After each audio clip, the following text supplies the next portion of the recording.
মোর মনত ভেদ ভাব নাই ও আল্লাহ, মোর মনত ভিন পর নাই ও আল্লাহ।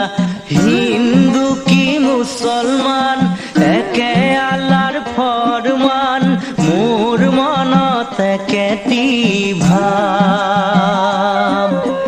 মোর মনত ভেদ ভাব নাই ও আল্লাহ, মোর